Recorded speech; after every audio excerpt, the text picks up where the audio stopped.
To find it? Yeah, like I used to play Power Stone 2 with a friend of mine when I was young. And, still, and Power Stone 2 was the reason I bought Power Stone 1. When I got Power Stone 1, I'm like, this is good. But good God, Power Stone 2. I know a store nearby, like an actual physical store, that may have it. Aren't you, Because they've Mr. got a lot Lucky? of old games for terrible expenses. So they might have it. Like, you could even find classic systems for these guys. There's a store like that nearby, but I absolutely outright refuse to frequent them anymore.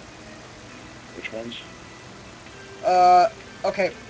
If you're ever in the Pennsylvania area, don't know whether you ever will be, don't care. But there's a place called Capital City Gaming. Okay. If you ever see it, never go in there. Why? Because they're just a bunch of arrogant douches. And I outright refuse to give them my business. Because what happened was, the last time I was in there, this was probably about a month ago, maybe only 3 weeks. But I was in there and I noticed that one of their Genesises they had out, it was an old, really like crappy looking Genesis. I didn't really want the console itself, obviously, because I already had one of those. Uh, but it had those metal prongs for the 32X that you have to hook into the Model 1 Genesis to get it to work. Yeah. And I'm like, I looked at the prongs, I'm like, I wonder if they'll sell me just the prongs. So I inquired about it, and then the guy was like, oh, and he took them to that counter, and he's like, what prongs?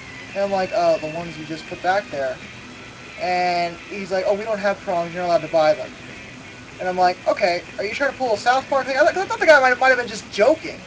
Like doing that Eric Cartman South Park thing where he, like with the amusement park, where he, got people to frequent the park because he wouldn't let anybody in.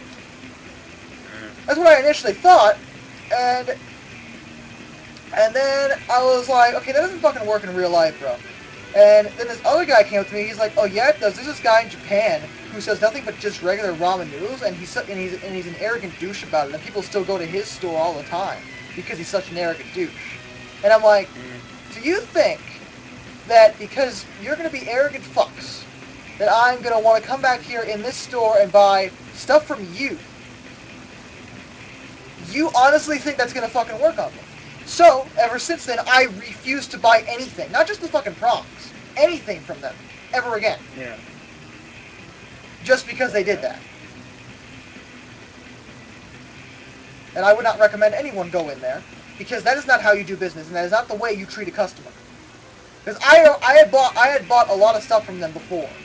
I had been a fairly regular customer. They knew who I was, and they felt the need to pull that crap. So you know what? No, fuck them. Well, like I said, I probably wouldn't find that.